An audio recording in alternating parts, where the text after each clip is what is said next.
अपने धर्म की रक्षा की है, अपनी ध्वजा, अपने भगवान की रक्षा की है, उसका अपमान सहन नहीं किया है, उसका मतलब एंटी मुस्लिम हो जाना है।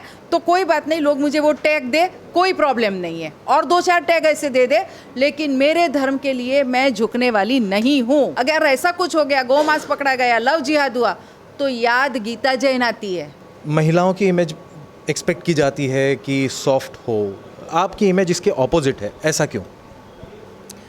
महिलाएं नवशक्ति किसे कहते हैं? हर तरह की शक्ति, ममता भी होती है, वात्सल्य भी होती है, काली का स्वरूप, चंडी का स्वरूप भी होती है, महिला ही होती है। तो जहाँ वात्सल्य चाहिए बिल्कुल हम वात्सल्य देते हैं, पर जहाँ उन्हें चंडी रूप चाहिए वो नहीं दिखाया, तो फिर महिला का ये रूप भी देखना ज़रूरी होता है, क्योंकि भगवान ने इस रूप में जब नव शक्ति को बनाया है तो सभी शक्तियाँ महिला को दी है, तो उस सभी शक्तियों का उपयोग महिला ने ज़रूर करना चाहिए। मैम, दूसरी ओर आपका इमेज एक कट्टर हिंदुत्ववादी का है। आप जब एमएलए हैं, आपके कॉन्स्टिट्यूएंसी में दूसरे धर्मों के भी लोग होते हैं, तो फिर ये कट्टर हिंदुत्व का इमेज क्यों ज़रूरी है?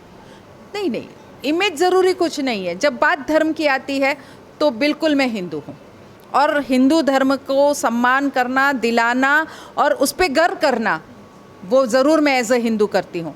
बात जब एमएलए की आती है, जब प्रशासन की आती है, तब मैं एमएलए हूँ, तब मैं नहीं देखती कि काम मुस्लिम का है, हिंदू का है या किसी और जाति का है।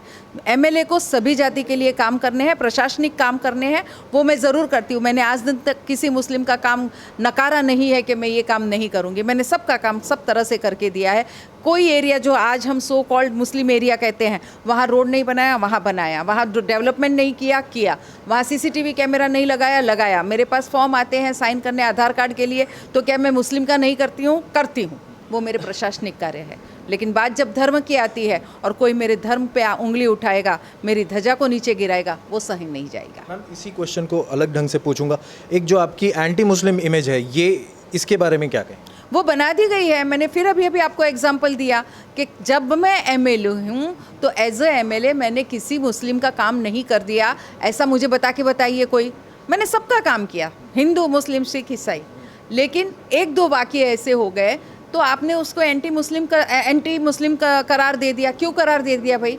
मैंने ऐसा क्या किया है? अपने धर्म की रक्षा की है, अपनी ध्वजा, अपने भगवान की रक्षा की है, उसका अपमान सहन नहीं किया है, उसका मतलब एंटी मुस्लिम हो जाना है। तो कोई बात नहीं, लोग मुझे वो टैग दे, कोई प्रॉब्लम नहीं है, और 2-4 टैग ऐसे दे दे, लेकिन मेरे धर्म के लिए मैं झुकने वाली नहीं हूँ। मैम, यहाँ पर मीरा भाईंदर से कई लव जिहाद के केसेस की कंट्रोवर्सीज आते रहे हैं, लोगों को पकड़ा गया है। मैम, 2 कंसल्टिंग एडल्ट्स जब रिलेशनशिप में है तो इनमें क्या प्रॉब्लम होनी चाहिए? देखिए, एक जो होता है कि आप बाकायदा कोर्ट में जाके नोटिस दे के लीगल विवाह कर लो, तब तो आपकी नीयत अच्छी है, कोई बात नहीं, और ऐसे विवाह हुए भी है। लेकिन एक जो होता है 100 रुपये के स्टैम्प पेपर पे धर्मांतरण करके निकाह कर लो, उसकी नीयत बराबर नहीं है, वो हमारी बच्चियों के लिए ठीक नहीं है। वैसा काम नहीं सहा जाएगा। अगर आपको मैरिज करना है तो स्पेशल मैरिज एक्ट में आप रजिस्टर करवाइए, मैरिज करिए। और मुझे एक बात बड़ी अच्छी लगी थी लोढ़ा जी की, कि जो ऐसे मैरिज होते हैं उस पर आप नज़र रखे रहो कि वो बराबर रह रहे हैं कि नहीं, ठीक रख रहे हैं कि नहीं हमारी बच्चियों को, उस पर नज़र रखे रहो। कोई बुराई नहीं है, नज़र रखने में क्या बुराई है, तो रखे रहो। लेकिन ये जो इलीगली भगा के लेके जाते हैं किसी दरगाह, वहाँ जाके 100-100 रुपये में उनका धर्मांतरण करते हैं, कौन सहन करेगा अपनी बच्चियों को इस तरह से टुकड़े टुकड़े देखना? तो वो नहीं सहन करेंगे हम, इसलिए हम पहुँचते हैं, इसलिए लव जिहाद के केस का हम विरोध करते हैं, इसलिए हम चाहते हैं कि ऐसे अत्याचारियों को कड़ी से कड़ी सजा दी जाए। मीरा भाईंदर में एक और आप खड़ी हैं, आपका तेज़ तर्रार हिंदुत्व, कट्टर हिंदुत्ववादी इमेज है। दूसरी तरफ बीजेपी के भी कैंडिडेट खड़े हो रहे हैं, जो कि जहां पर बात उठाई जा रही है बटेंगे तो कटेंगे, इस प्रकार यहां पर वोट तो बट ही जाएंगे।